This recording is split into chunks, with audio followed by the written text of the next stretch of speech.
Joint SSP, Spherelance and ICC Leadership Conference and Tour of Mars Colony.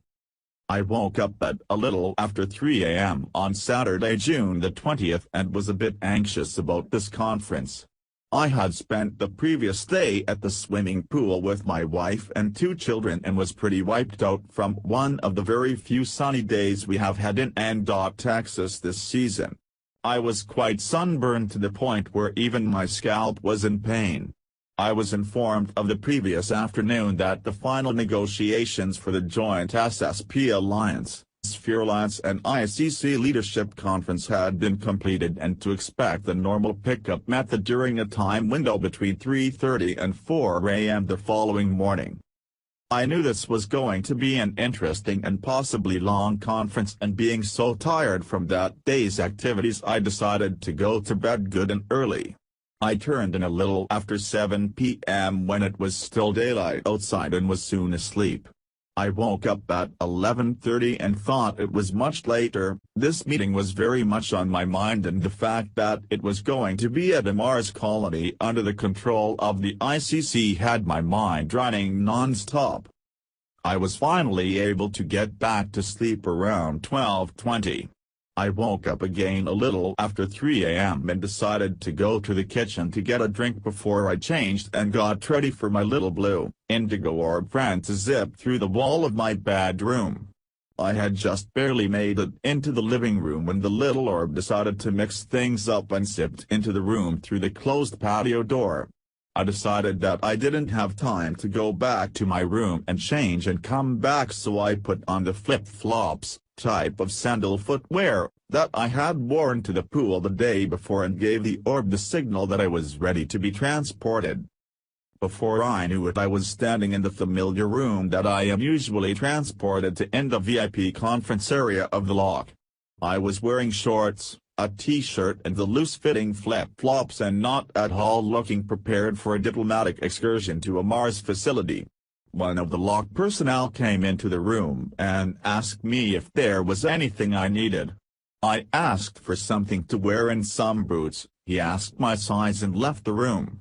Within about 10 minutes he returned with the light blue jumpsuit with the SSP Alliance mission patch on the left shoulder with the places for a unit and name patch left blank, Velcro patch areas with no patches. I put on the jumpsuit and boots that had laces and a zipper on the side, different than I normally received, that actually looked as if they had not been worn before. The same was the case with the jumpsuit.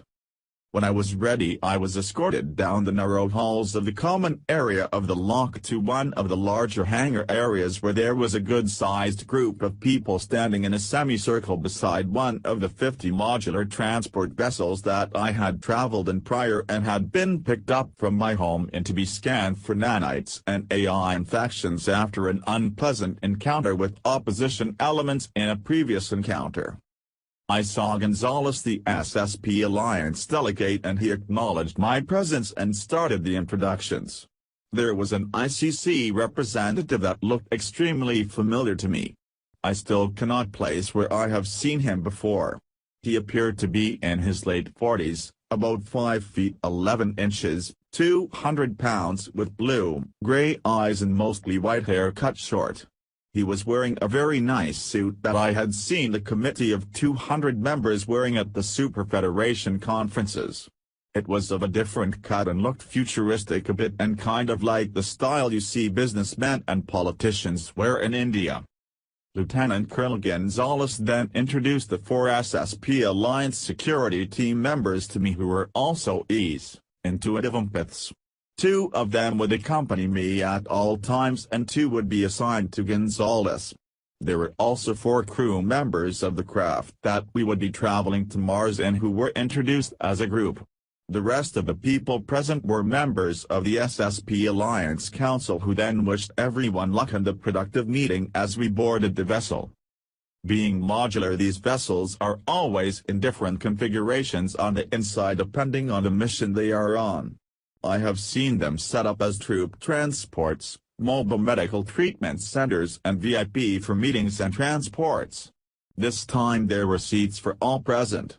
We were informed that this trip would take close to half an hour because Mars was just on the other side of the Sun, so it added time to the trip for a reason that was not explained. These vessels usually make trips of these distances in just a few minutes or less.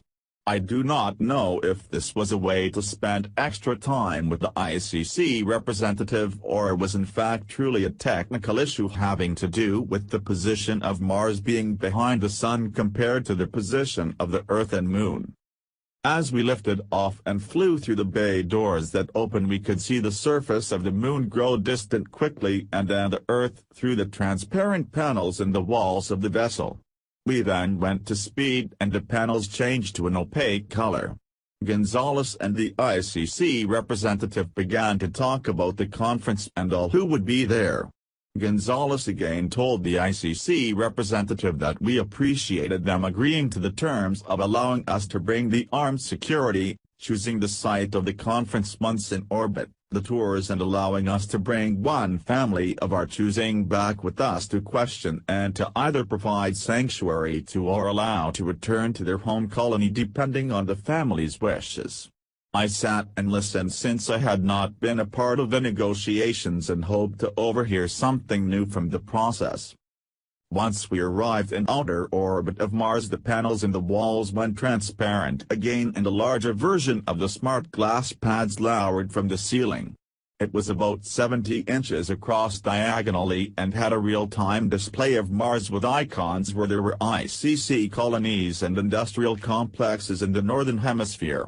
The ICC representative stood up and began pointing at each and giving his recommendations of the best facility to tour and hold the conference would be. Gonzalez interrupted and stated that he had already come up with a location based on the SSP Alliance Council's request and the information was based on intelligence from an ICC defector. The ICC representative immediately looked concerned and that look intensified when the plus sign icon popped up on the coordinates that were already in the system. It marked the place that was in the southern polar region. The ICC representative stated that this was an old industrial plant and that there wasn't a colony there. Gonzalez stated that our intelligence was fresh and that indeed there was a moderate-sized colony there and that a recent ICC defector had lived there and provided a detailed report. The ICC representative stated that he would have to contact his superiors to get clearance. Gonzalez reminded him that we were promised access to any facility and colony that we requested for this conference and tour. The ICC representative excused himself and went onto a small room to use a communication device. He emerged a short time later and stated that it would take about an hour before we were granted clearance to land but that the locations was approved. It was obvious that this was a stalling tactic for the unexpected choice in locations to give the facility time for some very quick preparations for our unanticipated arrival. After about 50 very long minutes we heard an announcement that the crew had received communication for clearance to land. As we moved in closer we could see some thin wispy ice clouds in the upper atmosphere and some rolling dust storms much further to the north of our trajectory. We then saw the beautiful blue and bright pinkish discharges on the shielding all around the vessel as it entered the atmosphere at speed. There was no sound or turbulence in the entry of the atmosphere. We then headed directly towards one area of the ground that was hilly and rocky with snow and ice in low-lying areas. We made a quick turn with no inertial or G-force effects on the passengers. Our vessel hugged the terrain at high speed for a few kilometers until we came to a small canyon-looking area. It was not like the canyons toward the equator and in the northern hemisphere but was described as a canyon nonetheless. It looked more like an ancient washed-out riverbed between larger rock outcroppings. We began to slow down as we were headed toward a flat rocky outcropping and as we did a turret-looking cylinder structure rose out the top of the rocks and there was windows around the structure. It appeared to be an observation deck or air traffic control tower. A large bay door then opened below and we slowed down quite a bit more as we entered. We were then inside a square tunnel hewn out of the rock with bays on either side of us as we continued through. As I looked through the rectangular doors, I could see two teardrop-shaped craft in each bay. These craft appeared unusual to me in that I had not seen SSP craft that had a shiny chromed metal finish.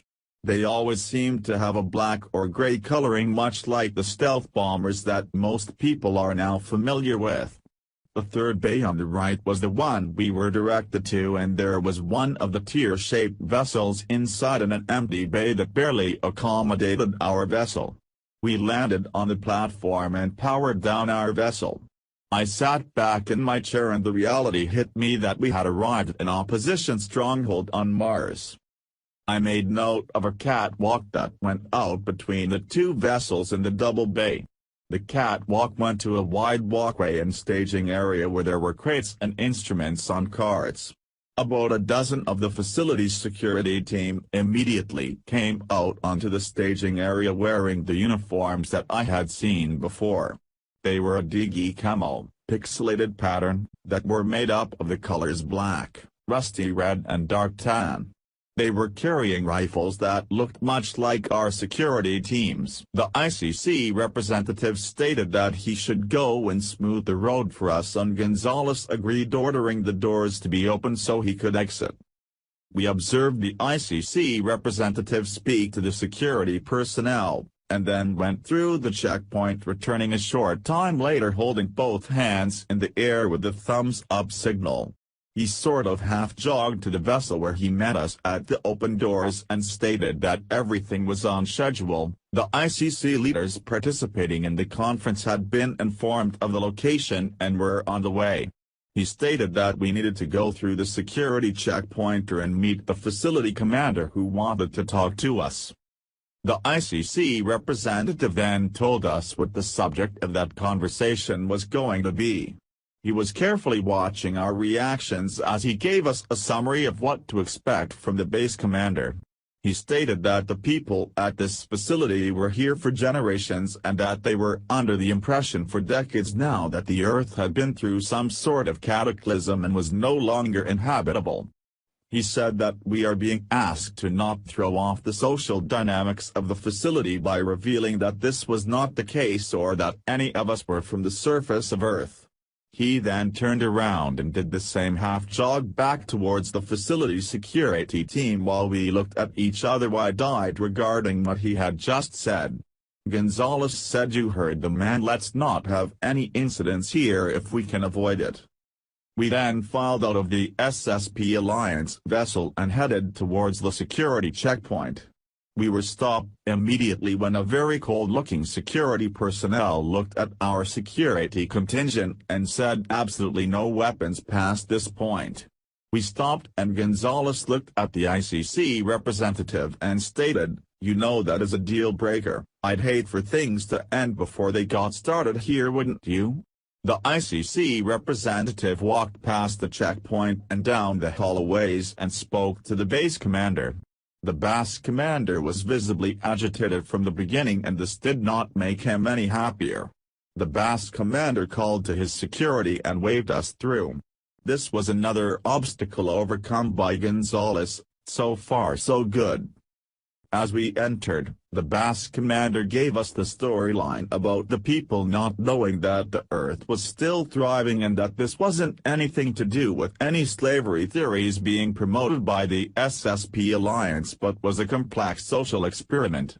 It was stressed that we needed to be careful not to contaminate a multi-decades-long experiment that will help humanity. I looked at Gonzalez and he rolled his eyes at me as this was being said. The base commander then stated that the main hull was being set up for the conference and that we would be taken on a tour of the industrial plant first, that was 8 kilometers away via an underground train. He said after the conference we would then tour the colony and meet the people, see their living conditions and ask a family if they would be willing to leave with us. We were walked through an area of the colony that had obviously been cleared of people for us to walk through. The area was a ghost town and that much usable space is not wasted in these facilities. We made our way to another area that was also cut out of the rocks and unfinished. There was a single monorail track going in one side and out the other of a tube that was glass-like but not smooth or polished. It was ribbed or bubbled, it seemed.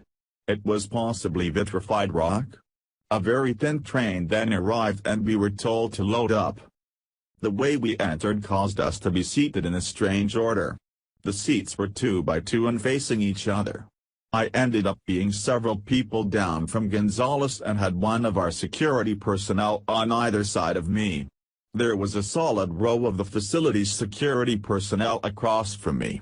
I noticed one of them kept whispering to the other and finally asked me as we were traveling down the tunnel, "Where are you from?" I responded without thinking, "Texas," and received a very shocked look on the 3 faces that I could see in front of me.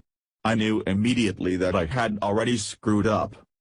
The facility security began to immediately talk among themselves and I could feel the eyes of our security team ease on me, and within a few seconds could see an outstretched neck and a head turn my way from the general area that Gonzales was sitting. Yeah, I screwed up big time.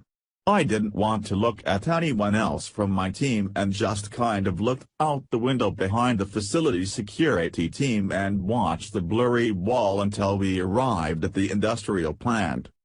As we disembarked from the train, the murmurs were growing louder among the facility security personnel.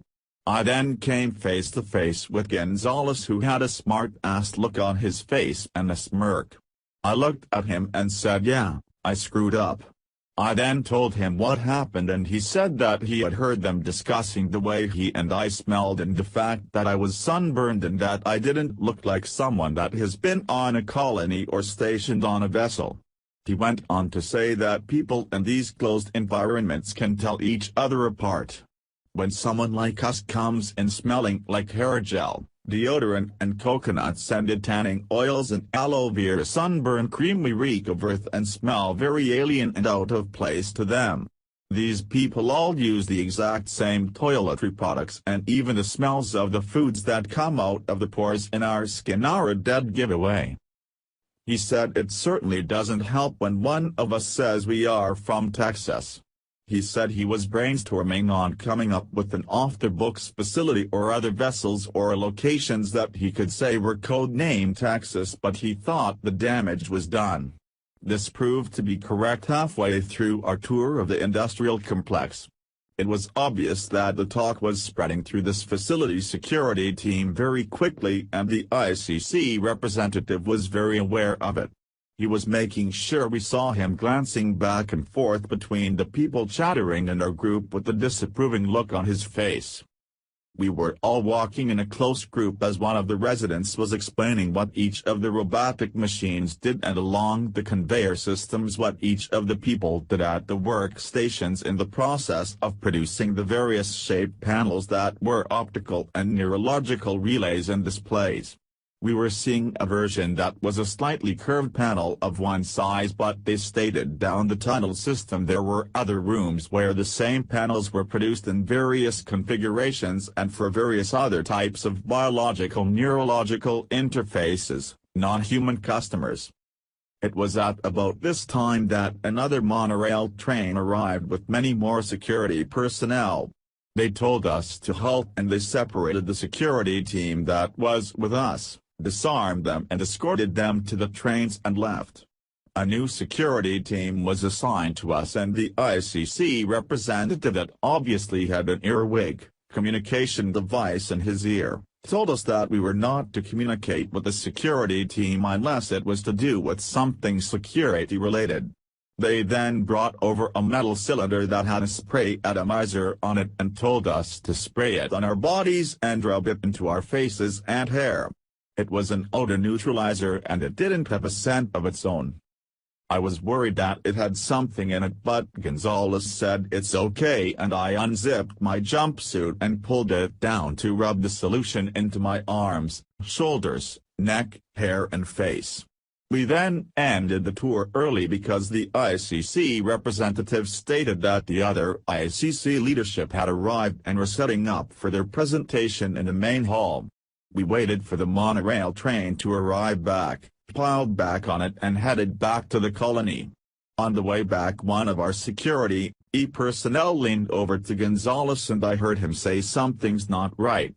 Gonzalez nodded to him and said, "Keep me informed. He's got false hits often and it's good to have at least 3 present to triangulate any threats." When we would point out a possible feeling, we were always told to stay on the scent and report any new hits. When we arrived at Colony, there was a completely different energy. There were people everywhere that all appeared between the ages of 8 years of age and about 60, at the oldest, bustling around in one-piece suits that were obviously their Sunday best. They were also all trying to look like they were going about their business while trying to sneak a peek at the new arrivals and seemed to be trying to make eye contact. It seemed that they had been told that we would be touring the facility and asking one family to leave with us to give a report about the facility and how it is ran and what it's like to live there. We were brought into the main hall that looked like an area that people are brought in for daily propaganda, and there were a large number of ICC leadership members present who were bustling about as well, and it was difficult to count how many were there. They sat us down and put on a dog and pony show on a large smart glass screen that showed all sorts of technologies that they produce, what they procure and trade for those technologies, and stated that they had ongoing trade agreements with almost 900 civilizations and did occasional trade with far more than that. They showed all sorts of spacecraft and spacecraft components that some groups integrate into their own technologies, and also discussed the exopolitical agreements they had made with groups that pass through our sector on a regular basis using the nearby natural portal systems that are a part of the cosmic web. After this presentation, we were taken on a tour of the colony. People were very eager to please and show us their dwellings that were the size of my dining room and housed a family of 4. They had very little in the form of physical possessions, and there seemed to be a caste system that ironically was similar to the movie Divergent but on more of a micro level. We had gotten to the end of the tour where we had seen their environmental control system and their laundry and recycling system. Everything is recycled, and community centers. It was now time for Gonzalez to give the ICC representative the choice of the family we were to take back with us. He gave the number of a certain family's dwelling that was an alphanumeric number outside their door, and 15 minutes later a man, woman, teenage son and preteen daughter showed up with a small bag in each of their hands.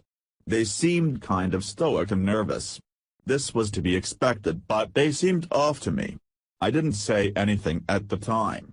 One of the E/security personnel leaned over to Gonzalez and whispered to him, and Gonzalez ordered us all to our vessel. When the door was closed, Gonzalez turned to the people and told them they were safe and that he would not betray their good faith.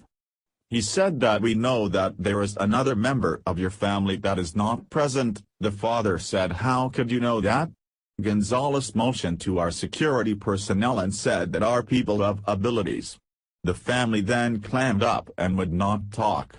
Gonzalez became upset and said he would straighten this out, and he and the 2 security personnel assigned to him left the vessel. We sat in uncomfortable silence for about 10 minutes, and then all 4 of the crew came out and said, "We have over a dozen of the facility's security personnel coming out fast with weapons high towards the craft." They asked me what should we do. I asked if they saw Gonzalez and they said no, he was not out there. I told them to open the doors and to stand down. The crew enacted security measures that wiped the systems of information that would be helpful to the enemy. When the doors to our vessel opened, the facility security personnel then entered and disarmed our security personnel and took us into custody. I had that sinking feeling in the pit of my stomach, knowing that something had gone wrong and wondering if Gonzalez and the others were okay. The facility security team walked us in, straight past the base commander that was in a very heated conversation with the ICC representative. Something had gone very wrong and his ego was bruised, or his authority was challenged in front of his men. He was extremely upset and was no longer listening to the ICC representative who outranked him. We were walked to a wall that suddenly had a double door where there was none before. They opened it and we were then walked onto a detention facility that was conspicuously absent on the previous tour. As we walked back through the rows of cells we saw quite a lot of people in various psychological stages of psychological distress locked up. When we reached the back cell where Gonzalez and the two other security personnel were detained, I was relieved to see them alive.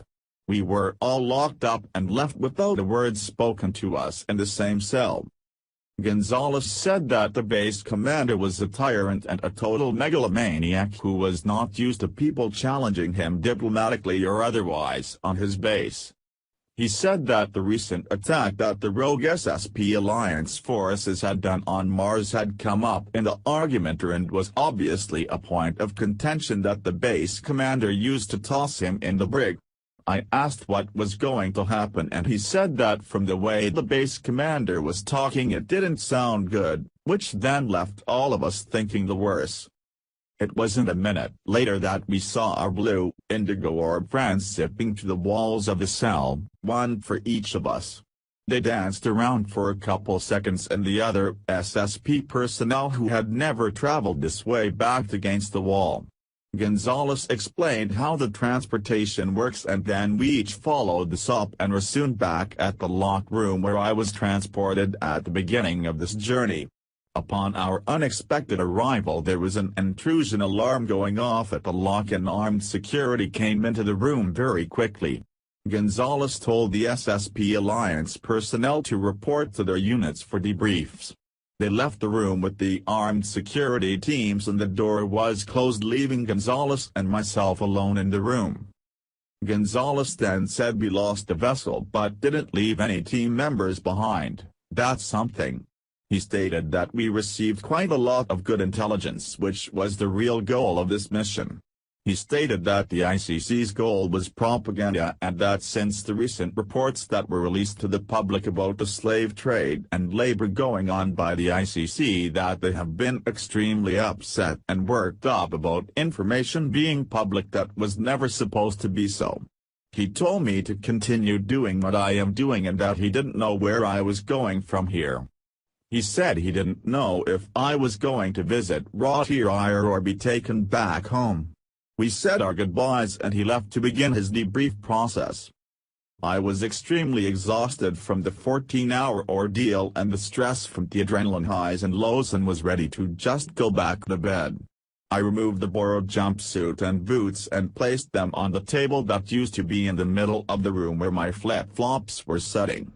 Since that room had become so popular as a drop-off and pick-up area, the large wooden conference table had long since been slid against the wall to the side of the room to make more room for foot traffic.